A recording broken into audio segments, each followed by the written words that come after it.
Yo, my peoples, what's up?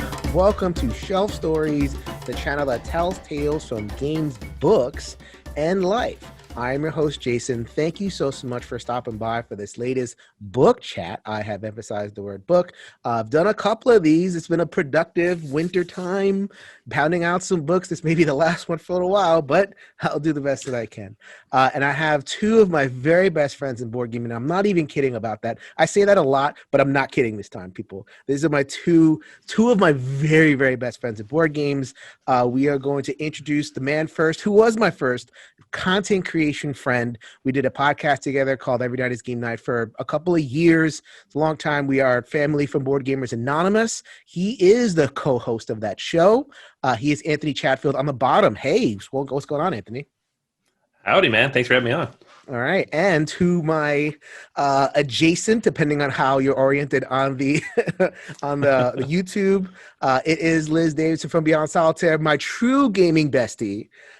We have united in our love of history, board games, books, and just general egg-headedness. So, Liz, welcome to the show.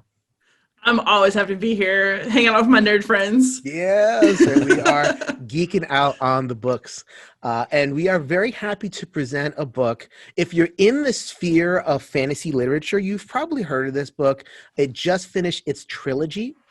The Poppy War trilogy. But if you don't know, like if you only know kind of the top level classics and you're looking for that next step, then we're very happy to present something else in the fantasy literature genre. So what we are going to do is we're going to talk about the Poppy War by R.F. I'm going to have a hard time pronouncing that last name. Kuang. Okay. Are we good with that? Because I mess that up all the time. It sounds right. I'm going to go with that. R.F. Kuang, The Poppy War. It's a trilogy. And so we're going to cover book 1 today. And because that's all I had time for. Yes. This is a point of resentment for me because I made it halfway through the second book before you told me to stop. And I'm dying to continue. So that could tell you something about how I feel about this book. Right. And so we're going to come back at some point when, we've read all the books and we'll cover the whole series. But we want to kind of introduce the first book, The Poppy War, and let you know if it's worth your time. So, we're going to do non-spoiler first. We're going to kind of just let people know what you're getting into, just in a general way and kind of give you that sell job. And if we sell you, great. Then stop the video because we're going to make an obvious spoiler section and then talk about the rest of the book. So I'll start with Anthony. It's been a little while for you, but you did enjoy this book. I remember kind of talking to you about it a little bit. Oh, yeah.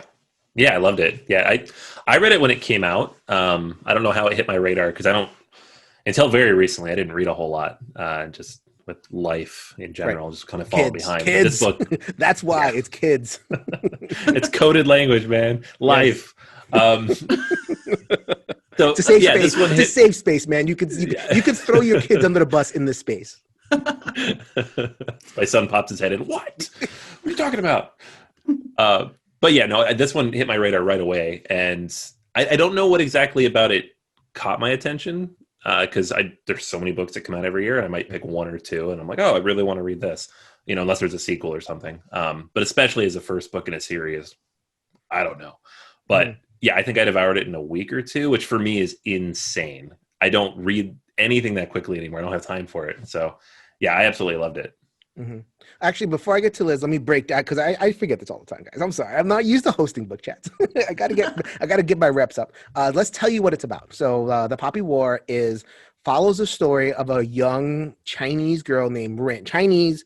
It's based in Chinese folklore. It isn't necessarily China. It's like a fantasy land that is based thereupon. So then a young girl from the countryside named Rin. Very important that she is from the countryside. Basically kind of develops shamanistic powers.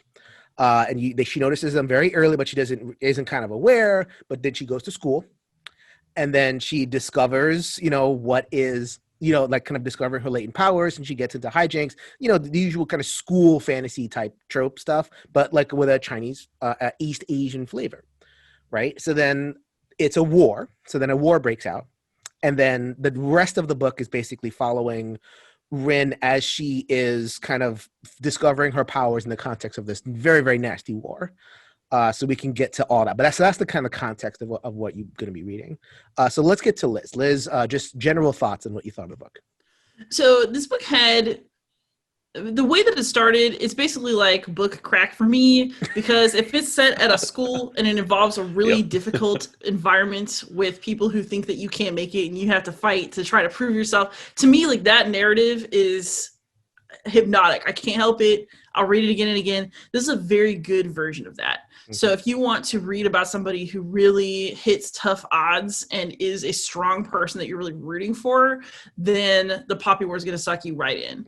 And I also love fantasy that is really informed by history. And it was so delightful to read fantasy that is informed by history that is not Western European history. So things like the Nanjing Massacre are echoed in this book. And so The Poppy War is both fantasy in a very fine form, and it's fantasy that's going to offer you a lot of social commentary and kind of opportunities for reflection about society, but in that fantasy setting instead of in a straight up brutal historical, like this really happened kind of setting. You don't have to know anything about East Asian history, Chinese history. Nope. You don't have to know a thing. It has that so like if you read Lord of the Rings, it helps if you know like British folklore, but you don't need to. And this is the case here. It pulls off that trick where it's like it opens you up to a world. It's very obvious that it is inspired by East Asian culture, which is what drew me. I love fantasy that decenters, the setting, and and so that immediately got me to give it a chance. And I've picked up those books before and put them down. Like, you have to do it well. This book delivers. I really would say think this book delivers. Just as Game of Thrones is based on European history, but that doesn't really matter for your enjoyment, this is that same kind of thing. It's based in real events, but it's its own fantastical story that you will want to know more about once you start. Good, Anthony. Yeah. I was about to say, like, for me, it was exactly those two things. It was like, gave me like a little bit of like a Name of the Wind vibe, that first half of the book, and then the second half, like a Game of Thrones vibe, where you're like constantly trying to pick and point, who is this person a parallel to, and what is this event a parallel to? And I don't know as much history necessarily, but I still love that, and it makes me like go look it up, and that'll be the quickest way to get me engaged in any book, is if it brings in other stuff from outside and the influences from it. Right. I think so. The last thing I wanted to mention before we get to the spoilers is it's a brutal book. It is called The Poppy War. So you think, fantasy, you don't know quite what you're getting when you're getting war, right? You could be getting, lasers, pew pew, and sorcery and all that. This one definitely does not go in that direction. I would say it's kind of a low magic setting. We're not covered in, powerful people. As a matter of fact, the powerful people are shunned, kind of like X-Men style. And I'll just kind of like say that in a general way. But the actual depiction of war is pretty nasty. I think Eliz hit around on the head. They call it the rape of Nanjing for a reason. And they bring that in, and it's very graphic. So I really wanted to highlight for people that this isn't something that you want to suggest to your 14-year-old. 14-year-old me would have loved this, and my parents would have let me read it. But yeah, I was about to say, yeah, me too. But yeah, make sure that you're being attentive. I don't know. It has disturbing content. There is Yeah. sexual assault depicted in this book. Trigger warning. There is very graphic violence. I mean, it's not like blood meridian bad, but it's violent. But it fits within the context of the novel. It's called Poppy War. It didn't shy away from that, so it's not like it's kind of pulling a bait and switch or anything. Right. And so it is kind of adult fantasy. This is not even the last book that Liz and I reviewed was a young adult book. And it was so sweet. Yeah, right. And this is this gets pretty brutal. Yeah. So that's all I wanted to say about in terms of like kind of selling the book to people who aren't familiar, who might want to check it out. Is there anything final thoughts before we get to spoilers? Yeah, man. I think those are the main points that, for me at least, it was the parallels to history, digging into that, looking at what comes up, and then like that inflection point in the middle of the book, which we'll talk about what that means and how it happens. That was almost surprising to me, because you do start the book and you're like, oh, it's like this, like the whole school narrative. Yeah, it's like Harry Potter book 1 or something. Yeah, it's familiar, it's comfortable. You think you're going to get a lot of that, and then it's just like, and we're done with that. Let's do this other part. Like, whoa! And the way they make that cut is very jarring. It almost But felt it like works really well. it almost felt like this could have been 3 books. And in another Mm. series, it would, like, if Robert Jordan was writing this, he would have milked 3 books out of 9 this? books. There'd But be like a like, 9-book Poppy War series. yeah, right. Yeah. Like, but in terms of the discrete moments of the book, like when you're getting into the school, and all of a sudden you're at this one place, and then you're at this other place. So it does Right. feel like it does proceed at a breakneck, and Yeah, maybe that's like, a difficulty. don't expect school hijinks all the way through. Right. But Like, that's maybe about as that- much as yeah. I want to Yeah. spoil before we go. Mhm. We should probably warn everyone now. Yeah, well, I mean, some people might. I just want to kind of flag that some people might find it a little bit rushed. I found it a Yeah. little bit rushed because it might have been a little. I wanted to spend more time at the school, and I wanted to spend more time in Yeah. X city, and I wanted. By the time I got to know what was happening, it takes a left turn and takes me somewhere else. So that's. I think that was my biggest issue. But at the same time, it's like I don't want to read a 8-series novel. Maybe Right. it's to the novel's benefit to kind of speed it up a little bit. Right. And frankly, this novel as it is a chunk. Like, it's a big one. That's like, what, 400 something pages? Oh, Sorry?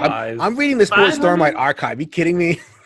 Yeah, I was about to say, I for a fantasy novel, I'm like, it's not that long. That's I not don't that know. bad. Yeah, but I mean, I guess I'm thinking about like the trilogy altogether. There's a Right. lot of story. I can already tell there's a lot of story packed in here. Like, I cannot wait to finish this, to be honest. So Mhm. this Right, chat so is setting me yeah. free. So that was the Poppy War non-spoiler. So now, everybody, 1, 2, 3, spoiler! Spoilers! Run away! Get away! Get away! Get away! Non-shamans depart. Non-shamans depart. All right, so let us get into spoiler chat of the Poppy War. And I mean, last time we did this, Liz, we began at the end.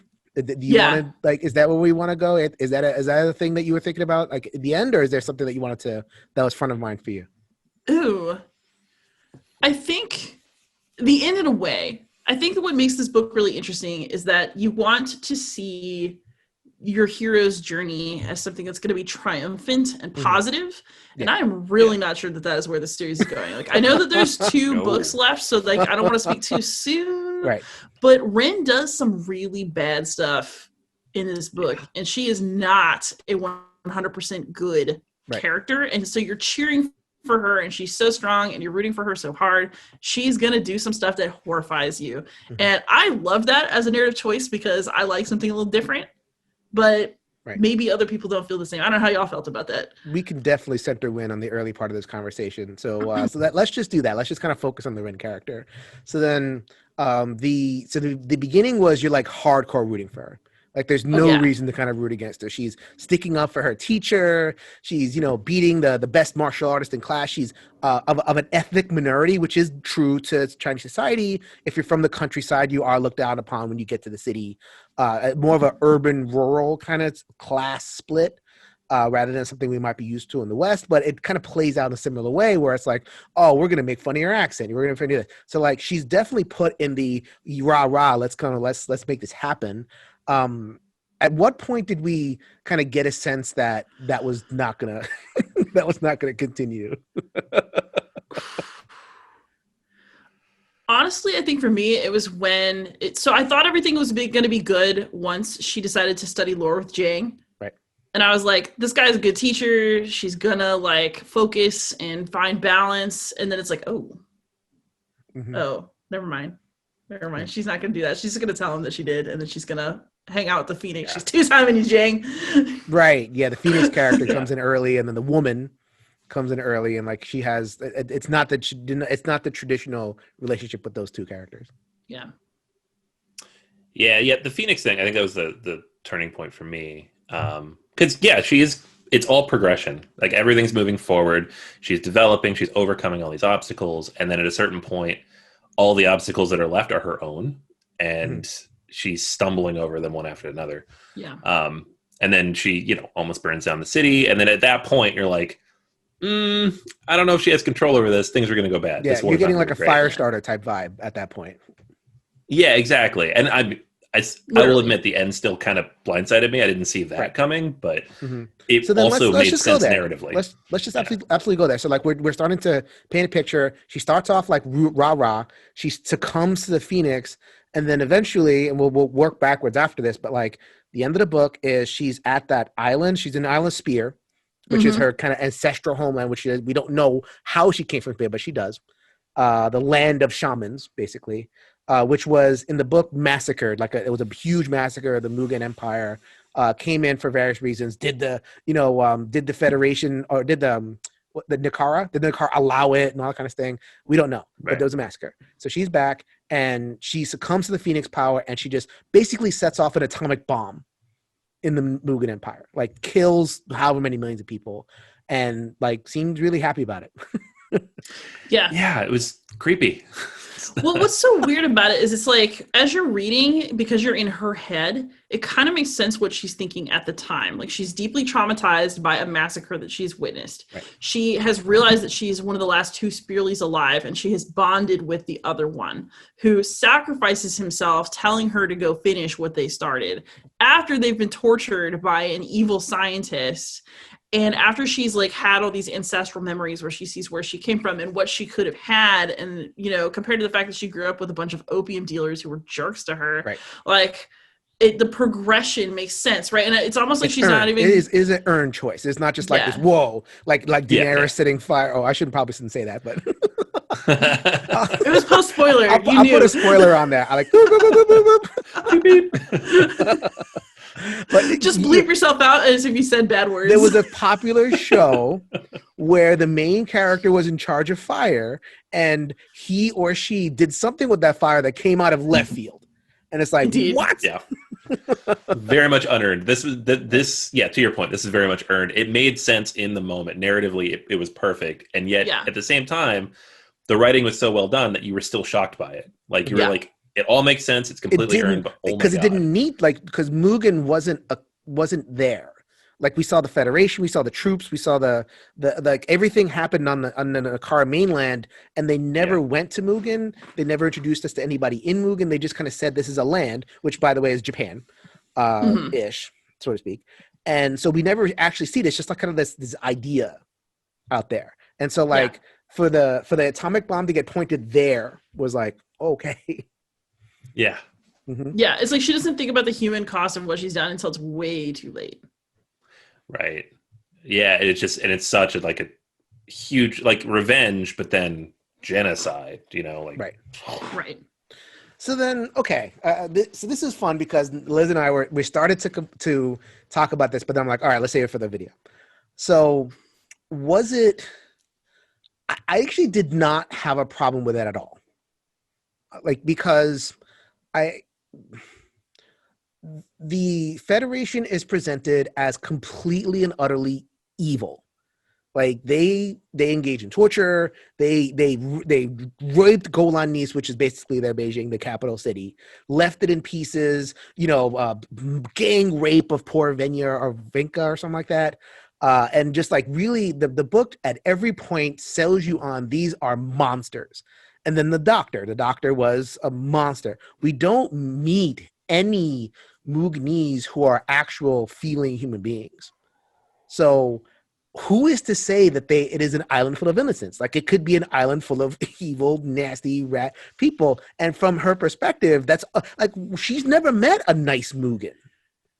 So like, why would she have reservations about nuking 3 million of them? Well, I mean, when she went to school, none of them had ever met a smart Southerner. Yeah. And she's basically doing what was done to her, knowing the pain that it caused her. It's like she literally has had the experience that she perpetuates. And that's, I think, what makes it so poignant and also brutal. Yeah. Yeah, I mean, it's tough because there's two contexts here you have to look at. There's hers, which is exactly like what you're saying, Liz. It's like her life's been horrible, and that these are the things she knows, and it makes sense in that moment. But then there's the entire context of what the book's trying to tell us about war, right? And how these different nations view each other, and like the historical context too. If you think about, the wars that this is based on between China and Japan at the time, and it's just, and as a reader, you're like, well, of course, there's probably innocent people over there. So like we have knowledge that maybe is not in her rational mind. Mm-hmm. So it does, you get a push and pull a little bit where you're like, well, there's the logical narrative elements, but then there's this is the point of view character, so it's her perspective and her decision. And for me, that it did clash a little bit, but it made sense at the same time. Yeah, I mean, and it clashed in a good way. Like, not all clashes are bad. Yeah. Like, this was a good clash. Yeah. I guess, like, I bought a little bit more into her perspective because as a reader, I had never met a good Mugen. Yeah. Like, I wanted her to listen to Jang more, though, because look at what happened to him.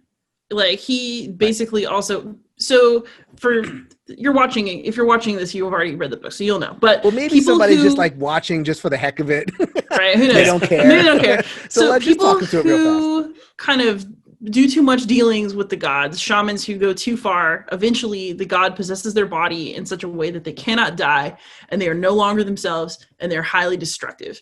And so when she agrees to study lore with Jang, what he wants from her, what her teacher wants from her, is for her to achieve inner balance and peace, and to not be opening herself up to this, because he knows what happens. And like, you see these horrifying, endless and torturous lives of these people who have God living inside them. Like, there's like the guy that's got the wind god possessing him, and like, all these different the bear people. god, and Yeah, and they're all, the people that Rin meets when she meets other shamans, they're all scared and they're all broken in these various ways. And it's so obvious that her teacher was really trying to save her from that. And it's just like, I don't know, like, I am a teacher, right? So it's like the adult who's like, kid, don't do this. This is a really stupid idea. And what do? They go do it. And Yep. What did you think of the Jang character, Anthony? He's interesting because he fits a couple of archetypes of just like the aloof, he's a shaman, right? Like that aloof, knowledgeable. I'm not going to share my knowledge. I've done this before. I'm going to make you fight through it to earn my knowledge, basically. And so you're kind of going through those tropes a little bit at the time, but then at the same time, like, there's more to him, which I appreciated the book kind of unpacking a little bit. Like, he knows what's going to happen to her. He likes to smoke a doob. Yeah, exactly. There's more depth there. Like, you don't get he's not just like this weird aloof guy who just refuses to teach. There's reasons for it. There's context for it. There's all this knowledge he has, which I feel like in a similar narrative, sometimes you don't end up getting that knowledge as the reader, but we almost immediately get that knowledge. And then like the next 200 pages, they're like, here's what happens if you don't listen to your teacher. And it's every piece of it, like not just her, but like Alton and everything else, and the whole crew and what they have to go through. And obviously the ending. But yeah, no, it's interesting to have kind of that. It's not quite a chorus, but like, just, I don't know, you can see what's going to happen, and then it recontextualizes him as a character later in the book. Right. Yeah. So I thought Jang was an idiot. I was not happy with it whatsoever. I'll tell you why. So then what saved Sinigard was her unleashing her power. Right? Like that they raise that, they kill all the main characters, pretty much book over if she doesn't like fire start. And the book made that pretty clear. And then so then they have like moments later where she's like kind of unleashing her powers and embracing her powers and everything. Like, if she doesn't embrace her powers, Nakara loses. Right. And maybe like from Jang's perspective, because he's kind of like, he's not loyal necessarily to like one country or the other. He's like this. He's like, I think the book is clear that he's like the gatekeeper, like, one of the ancient shamans who are kind of like with the of lore, and we don't know, people barely know what it is, whatever it is. But he's not attached to Nakara. Like, so if Jang wins and Rin is like does the meditation thing, then she basically checks out of the war, and Nakara loses. That's the impression that I got, and it's like, is that an outcome that we want as either as readers or within the context of the world? I mean, I guess you have to ask, are you pro one country or are you pro humanity versus the gods? What do you mean? Because if you have all these semi-divine possessed beings going around the earth and destroying what humanity there is, it doesn't matter who wins the war, everybody's just screwed.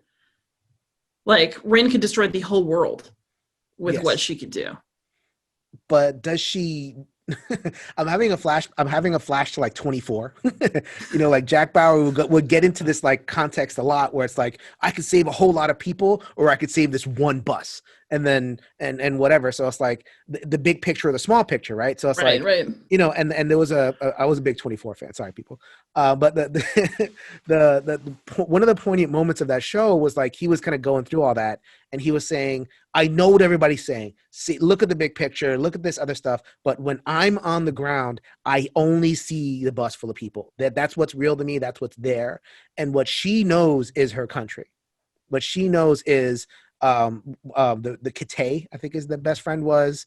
Like she knows Kate, she knows Alton, she knows these very direct people, and like they are going to die if she lets the Muganese win. So then she has to embrace this Phoenix and go against Zhang's teaching. And Zhang is like the book makes him look like an a-hole. I'm like, he's a, like, especially towards he's the a end of the sage. book. That's how they are. It's like Rafiki hitting Simba on the head in The Lion King. That's what I'm saying. Like it's those tropes are there. Yeah, it is like you're like, oh, this character's so familiar and it's frustrating.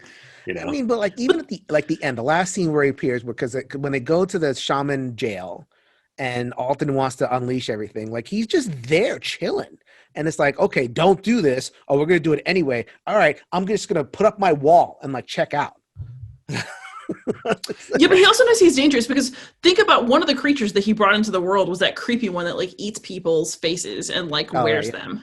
Like he brought some pretty nasty stuff into the world that was just as dangerous to his people as it was to the enemy. And the other thing is that, like, frankly, you know, Ren doesn't know this right at the time she makes her choices, but their empress is a highly questionable person. Right. Okay. Who I'm very curious about how that's going to go. But like, she is not your friend, and she is not loyal, and she's a total sellout.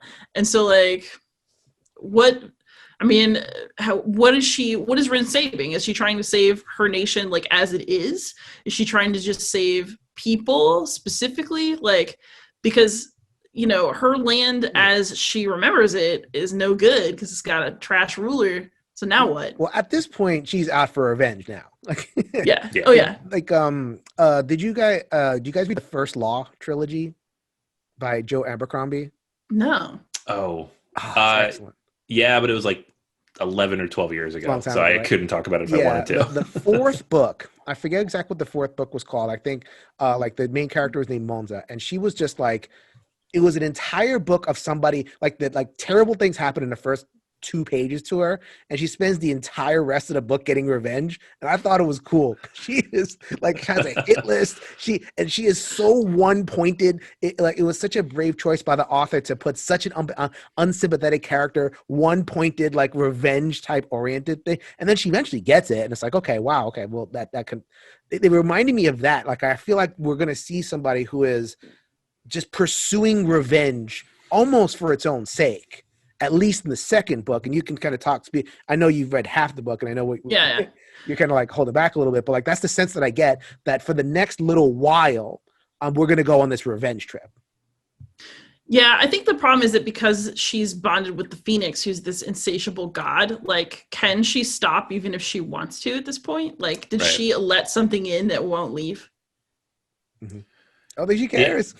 Yeah. There's other things that people are letting in that won't leave as well, which I'm very curious about. So this has not appeared as far as I've read. But so because this mirrors history, there's also a clear analog for like a Western colonial power. Right. Who's kind of which is hovering. Hesperia or something? I think yeah. Like, you know, it's kind of vaguely Western Greek mythology sounding, you know. But I am very curious about how they are going to appear. Because, like, you know, it's like showing a gun in the first act. It's got to go off by the third. So, like, we know that the colonial power is going to show up and start being a real pain at some point. Right. And I'm also very, very curious to see how that's going to play out, and how Ren's sense of nationalism and who should rule is going to play off of having a different enemy that doesn't necessarily massacre people, but would like to erode her nation's political sovereignty and identity. Mm-hmm. I mean, and she's going to have an army of like X-Men basically behind, like really messed up in the head X-Men. So I mean, if you have any other comments about like just Ren's revenge journey, Anthony, if you had another topic you wanted to explore. No, man, I think that, I think I'm really intrigued to see where it's going to go. I think she's got a lot of things kind of fighting against herself in her own head. So I want to see how she manages that, while at the same time, like, we know she's mad at the Empress. We know that everybody else is horrified at what she just did. But we also know that there's a lot of other stuff to deal with. So, where is she the going to end up Mughini's are in all still this? there. But the Federation is still there. They're still conquering, and they're still like, there's revenge there too. It's not just the Empress. It's like, I had a quasi friend, and you let your soldiers abuse her. And like my other, my basically kind of boyfriendy type person. Yeah. Whatever. What's his Neza? I forget the. Yeah, Neza. Well, Neza, that's so he's an interesting character, because you'd think that if Rin is 100% revenge focused, that she would have killed his butt the moment that she had a chance. Right. So, in the book, Neza is the one who is just terrible to her from the very beginning, and their rivalry is just poisonous. And then somehow in the middle of war, it's almost like they really start to have a true affection for each other. Mm-hmm. And I am very curious about how that relationship will play, because I think it's gonna be terrible. I think he's gonna become like some medical experiment person, because he got kidnapped by the Mughini's at the end of it. So I think he's gonna come back. He's gonna have like tubes sticking out of him. He's gonna be this faceless thing, and it's gonna cause. I'm trying to get into the mindset of the book, and I just feel like it's all gonna end up terrible. I'm not going to tell you anything of what I know. Right. But no. Yeah. Yeah, not yet. So there's the Neza thing. Like, actually, just in general, Anthony, what did you think of, just like we mentioned it in the non-spoiler, we mentioned like the whole war and how brutal the book was. I mean, how did you kind of like resonate with how, like, do you think it was kind of a little extra, or do you feel like it was, I don't know, how'd you feel about it? I'll be honest, like, there's a fine line for me when books of any kind, but especially fantasy, like, depict war. You want to show how brutal war is, and too many of them glorify it. They're like, right. There's all these heroes running around the battlefield shooting firebolts at each other, and you're like, yeah, battle. And that can be cool, but at the same time, that's not what war is, right? And especially when you're using a historical analog, like, that's just not what it's like. So it's nice when somebody takes it seriously and writes it like it probably is, and you're like, ugh, this is hard to read. But there is a line at which it becomes too hard to read. So it felt gratuitous. Like, it felt felt like they were really indulging in something like like describing the rape for pages and pages and pages, for describing like the piles of dead bodies, and like, I don't know, it just felt like, yes, it happens, but it felt like, okay, I got them. I definitely got to the point, especially with the massacre at Golanice, where it's like, I got it, and I'm still reading it. Right, but you getting it and then also feeling like, oh my God, when will it stop, sets you up to be cool with what Rin does later, which is destroy an entire country. Sure. So there's violence on that level that just happens to that other nation, but you don't see it in detail. But you've seen enough detail in Rin's own country to know just how messed up what she's done actually is. Mm-hmm. I think that's important. Like it is part of her character, like, to show these kinds of things, like, that influences her. And I think for me, too many books don't show enough to justify what their characters end up doing based on that information. Like, it's almost like the author felt that way. Like when I write fantasy and I write about a war, this is the author's revenge. But I mean, maybe, the female character who is sexually assaulted multiple times, and the thing I thought was really interesting that R. Kuang chose to do is she doesn't have Rin find out about this from someone else. She has Rin find out about this straight from the woman who suffered and who is communicating what happened to her. And I think that sort of the gratuitousness and the description of how awful it is important, because that's what she needs to tell in order to get it out of her soul. Mm-hmm. I mean, she'll never get out of it, but like, what I mean is that, she needs someone else to understand just how horrible it was. And so, you have to have patience for her story, even if it's grossing you out, because she needs to tell it. And again, like, it really humanizes Ren's side of things, while dehumanizing the other side enough that she can mass murder them. Right. Yeah. I would agree with that. I think I think everything here is done with a purpose, I think. And whether or not it goes, like, there's a scale, and whether or not it goes too far on the scale, I mean, I think it's I think for me, it comes right up to the line. Like, Yeah. like just barely okay. It did give me a little bit of whiplash just because that first half of the book is not that at all. You know, and once you get to that first That's why I battle, felt you're like like, whoa. that's why I felt like separate books. Like I feel like I was ready to just kind of like settle into like the school drama, and then all of a sudden, now they're like, because I remember, like because it didn't like immediately fall off a cliff, right? Like they had a No. couple of chapters where they kind of went to lockdown.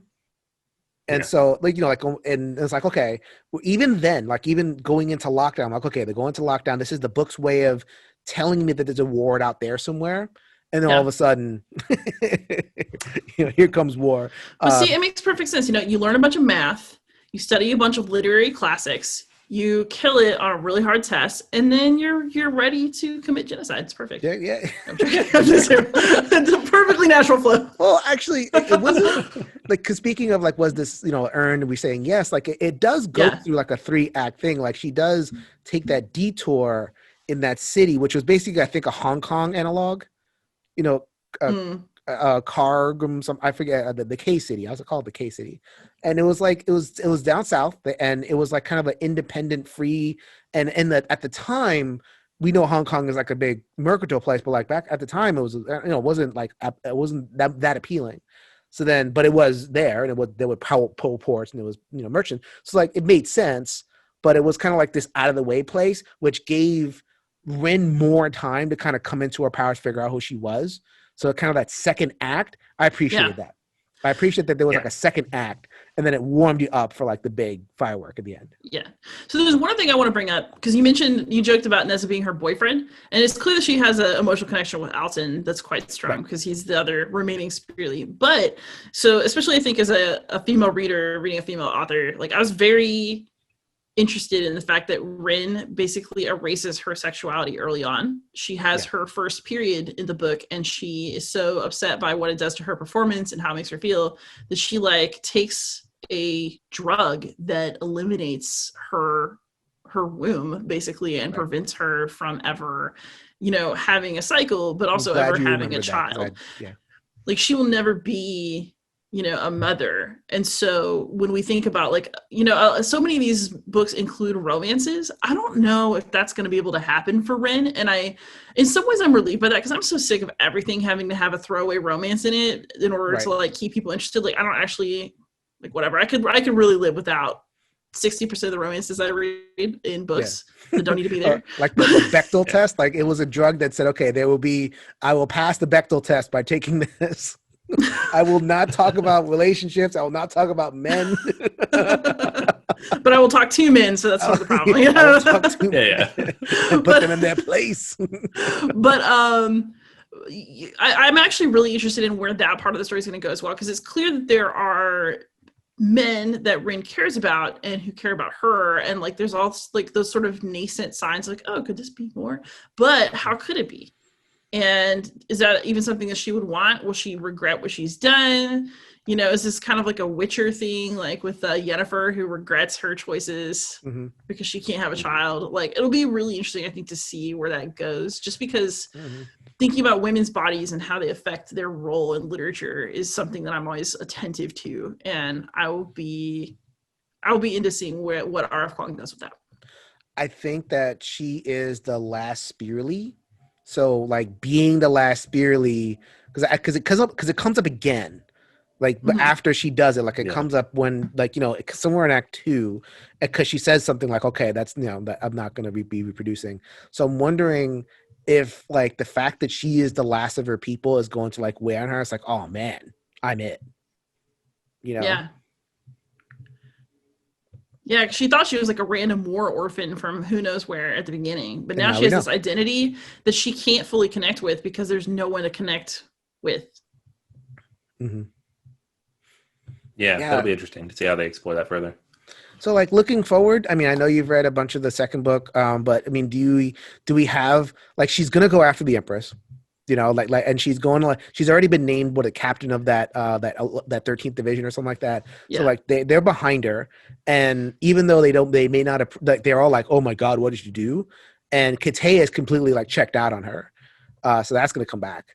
But do you have a sense for like what could happen next, or is it just like, you know, kind of open-minded? I'll go to Anthony first. I know you have ideas, but like, do you have like any idea of what could happen next? Honestly, no. It's such a interesting way to end the book. They right? wrapped it up pretty good. Like they wrapped up that first part. Yeah. There weren't a lot of open thread, except for like the one big thread. Yeah, I mean, the Empress is obviously the main one because we learn very late in that book that she's shady as heck, and you know, Rin's like, and stuff's about to go down. But obviously, you know, she can't just go right at her. Like you said, the Mugen are still there. She has to deal with that. You know, she's still part of the army. So I don't know. I do wonder if that middle book is going to be kind of get that filler. And I don't know, filler is the wrong word, but like positioning pieces on the board. From a more explosive ending with more players coming into the field, like you mentioned, you know, that Western analog coming in.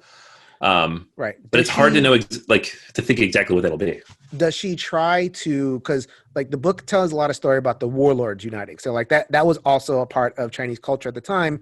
The century of embarrassment, or whatever they call it, century of shame, where a lot of what the reason why China was so weak was because there was so much infighting. There was no collective leadership. The old emperor was like decaying and people were vying. So like it left the country open to, you know, being conquered by the West and by Japan. So then like, does Rin try to kind of throw her hat in that ring, or do these things kind of operate in parallel? All I'm going to say is that Rin will make some interesting alliances that will play out in interesting ways. Ooh. Because I think towards the latter. I think it's going to be more like there's a parallel thing going on. Because I think they said the book is setting Kate up to be that agent of the warlords, because he's in with them and he knows them, and they're all like the book is set up to like kill all the old guard. Right. And so like someone's going to have to emerge who we know, or like who is connected to who we know, that's going to try to like marshal the troops. And I don't know that Rin is going to be parallel to that, but I'm just interested to see how that, because they still got to fill in 2 books. It can't just be a big revenge romp. Like they have to kind of integrate her into the world somehow. So what I will say is that the second book has its own interesting, meaty plot that advances the story in ways that are not just about Rin and revenge. Like it takes it in a fresh direction. It feels like a whole new story arc in a way that works so far. Okay. Yeah, I wonder if they decenter Rin. Like Rin does not need to be the central character for the whole trilogy. So. Yeah, it'd be interesting to see. I mean, at this point, I find it hard to think like what her arc will be. Like this is a very negative arc. This story was not like the typical character arc is, you know, in one direction, hers is almost upside down. Or at least inverted in the second half. And so does that kind of work its way back, like Star Wars style, and we redeem somebody who's done a bunch of horrible things? Or is it just like more Shakespearean, like, nah, she's bad. This is just the way it's got to end now. Yeah, this was a tragedy, people. You are on a roller coaster down. Yeah. Which it could be. Like, I mean, she, like, you know, the author is clearly, like, we may have joked about it before, but I think there is a sense of like, this work is in response to certain things that she has read in other fantasy books, and we're going to go another direction and see how it looks. You know, so it could be like, oh, you want your happy ending, huh? You want your bittersweet ending, huh? You get bitter. Yeah. This is gonna suck. Deal with it. You're gonna love it. It's gonna hurt so good.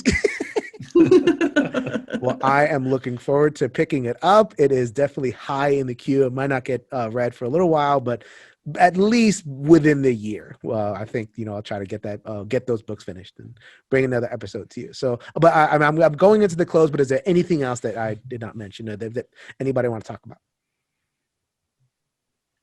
This book was delightful. That's what I have to say about it. Also, if you like other sort of Asian history and myth-inspired fantasy, I highly recommend the Grace of Kings or like the Dandelion Dynasty series by Ken Liu, because it is fabulous. Very good. And the third book is coming out soon, I think.